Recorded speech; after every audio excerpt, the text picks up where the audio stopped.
आणि आदरणीय पालक मंडळी, आजकालच्या जीवनामध्ये मोबाईल एक व्यसनाचेच प्रकार झाले आहे। तुमच्यामधील किती पालकांनी त्यांच्या मुलांना मोबाईल घेऊन दिलाय सांगा बरं। आम्ही इथे 12 दिवस मोबाईलचे दूर राहिलो। शिबिर म्हणजे 2 वेळा जेवायला देणे आणि खेळायला सोडणे नाही, तर शिबिरमध्ये तुमच्या मुलांना दररोज संस्काराचे विविध पाठ शिकवण्यात येतात। तर आता संस्कार म्हणजे काय, तर संस्कार म्हणजे पंच ज्ञानेंद्रियाद्वारे झालेले संवेदनात्मक सूक्ष्म जाणीव म्हणजे संस्कार। आम्हाला इथे खूप प्रकारचे खेळ शिकवण्यात आले, जसे की लाठीकाठी, मल्लखांब आणि लेझिम। आम्हाला इथे तुकडोजी महाराजांचे खूप काही भजनही शिकवण्यात आले।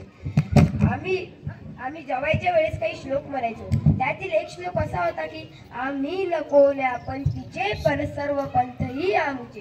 या श्लोकचा असा अर्थ आहे की सर्व पंथ तर एकच आहे, परंतु का बरं आपण या जाती धर्माच्या विषयावर भांडतो।